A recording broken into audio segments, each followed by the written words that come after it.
Hello friends, അപ്പോൾ നമ്മളിന്ന് ഉണ്ടാക്കാൻ പോകുന്നത് സോയിൽ ക്ലേ ആണ്. സോയിൽ ക്ലേക്ക് വേണ്ടിയിട്ട് നമ്മുടെ മുറ്റത്തൊക്കെ കിട്ടുന്ന സാധാരണ മണ്ണാണ് ഞാനിവിടെ എടുത്തേക്കുന്നത്. ആ മണ്ണ് നമ്മളൊരു ബേസിലേക്കിട്ട് കുറച്ച് വെള്ളവും കൂടെ ഒഴിച്ച് നന്നായിട്ട് നമ്മൾ മിക്സ് ചെയ്യുക.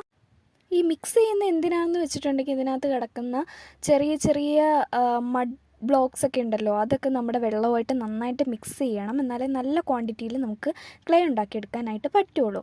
അങ്ങനെ മിക്സ് ചെയ്തെടുത്ത വെള്ളം ഇതുപോലെ വലിയ കണ്ണുള്ള അരിപ്പയിലേക്ക് ഒഴിച്ച് നന്നായിട്ട് അരിച്ചെടുക്കുക.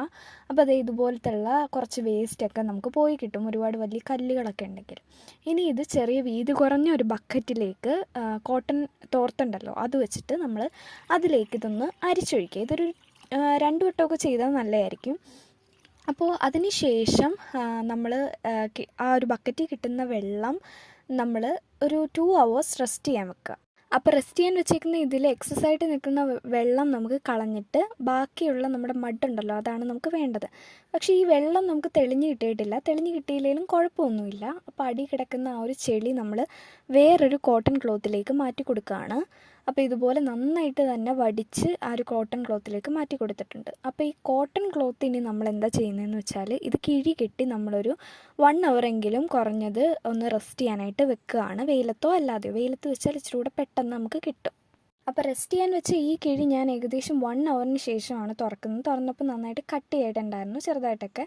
അപ്പോൾ ഇത് നന്നായിട്ട് ഞാൻ ആ ഒരു ക്ലോത്തിൽ തന്നെ പരത്തി വെയിലത്ത് വെച്ചിട്ടുണ്ടായിരുന്നു. കുറച്ച് നേരം കഴിഞ്ഞപ്പോൾ തന്നെ ഇതുപോലെ ക്ലോത്തിൽ നിന്ന് വിട്ട് കിട്ടിയിട്ടുണ്ടായിരുന്നു. അപ്പോൾ വിട്ട് കിട്ടിയതിന് ശേഷം ഞാനിത് നന്നായിട്ട് തന്നെ മിക്സ് ചെയ്ത് ഇതുപോലെ ആക്കി വെച്ചിട്ടുണ്ടായിരുന്നു. ഇനി എന്താ ചെയ്യേണ്ടതെന്ന് പറഞ്ഞാൽ നമ്മുടെ കൈ വെച്ച് തന്നെ നന്നായിട്ട് ഈ ക്ലേ ഒന്ന് മിക്സ് ചെയ്ത് അതിൻ്റെ ഒറിജിനൽ ടെക്സ്ചറിലേക്ക് നമ്മൾ കൊണ്ടുവരിക. ക്ലേക്കൊക്കെ ഉണ്ടാകുന്ന ആ ഒരു ടെക്സ്ചറിലേക്ക് നമ്മൾ കൊണ്ടുവരാനായിട്ട് നന്നായിട്ട് കൈ വെച്ച് മിക്സ് ചെയ്യാം. അപ്പോൾ മിക്സ് ചെയ്ത ക്ലേ ഇതുപോലെ അടിപൊളിയായിട്ട് വന്നിട്ടുണ്ട്. ഇത് ഏകദേശം 1 day കൊണ്ടാണ് നമ്മൾ ഇത്രയും ലോങ് പ്രോസസ്സ് ചെയ്തെടുത്തിരിക്കുന്നത്. അപ്പോൾ ഈ ക്ലേ നമുക്കിനി വേണമെങ്കിൽ ഒരു കവറിനകത്തിട്ട് അടച്ച് കണ്ടെയ്നറിനകത്തിട്ട് സൂക്ഷിക്കാവുന്നതാണ്. അപ്പോൾ ഇത്രയേ ഉള്ളൂ, നമ്മുടെ ക്ലേ ഇവിടെ സെറ്റാണ്. അപ്പോൾ എല്ലാവരും ട്രൈ ചെയ്ത് നോക്കണം. ട്രൈ ചെയ്തതിന് ശേഷം അഭിപ്രായം പറയാൻ മറക്കരുത്. ആൻഡ് എൻ്റെ ഈ കുഞ്ഞു ചാനൽ ഒന്ന് സബ്സ്ക്രൈബും കൂടെ ചെയ്തേക്കണേ പ്ലീസ്. അപ്പോൾ ഇനിയും ഇതുപോലെയുള്ള വെറൈറ്റി വീഡിയോസുമായി വരുന്നവരെ ബായ്.